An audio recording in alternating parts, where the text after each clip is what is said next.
Hi ESL2. So today we are going to be reading a short story, a folk tale actually, from the Middle East.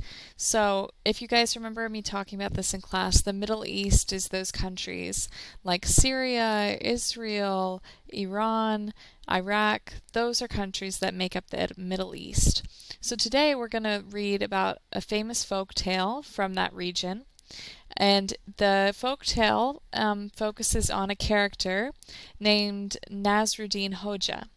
So we're going to find out a very interesting story related to Hoja. So let me go ahead and get started. So read along with me, you guys.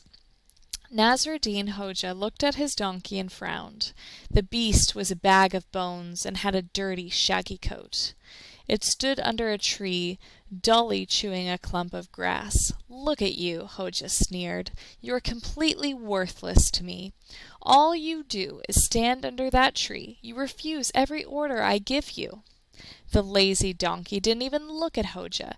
It kept chomping away. "That's it," Hoja cried in frustration. "I'm going to sell you."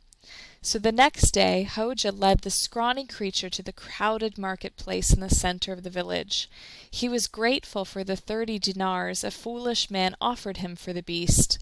Hoja went on with his business as the buyer led the hopeless creature away. So dinars, this is an older story, you guys. So dinars are gold coins that he used to buy the donkey. Later, as Hoja wound his way out of the marketplace, he noticed a crowd of eager shoppers.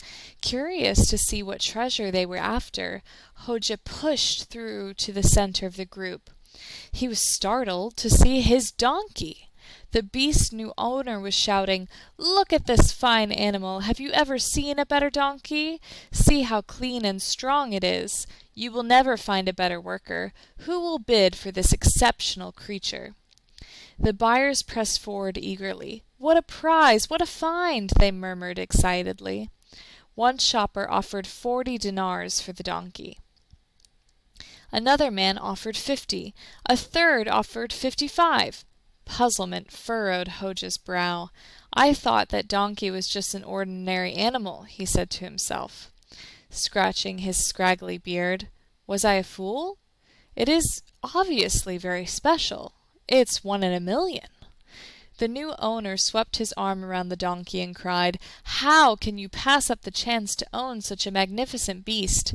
See how the muscles ripple under the smooth, silky coat.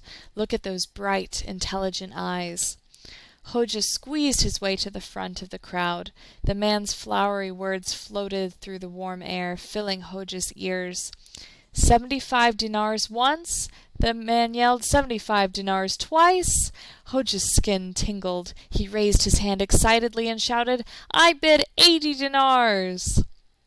Okay, so now it's a very short story, you guys. So I finished reading it in about 3 minutes. Now there were a couple of idioms that they mentioned in the story as we were reading that you probably don't know. So right here when he said the beast was a bag of bones, okay? Bag of bones means that he was so skinny that you could see his bones through his fur, okay? Dully chewing a clump of grass. So, donkeys eat grass. Dully chewing just means that he looked really lazy as he was eating that grass, okay, in like a bored way, okay? Now, I already told you dinars meant gold coins at this time. Now, puzzlement furrowed his brow. Now, furrowed is one of those weird words that we don't use that often, but it means like to kind of bury something. So, and your brow is like your eyebrows, okay? So as he was thinking, he pushed his eyebrows together in puzzlement. He was confused about what to do, okay? But he knew he was starting to think, based on the new owner, that he could not pass up this chance. So he could not miss this chance to buy back his donkey. So at the end of the story, he ends up buying the donkey for more than he sold it for.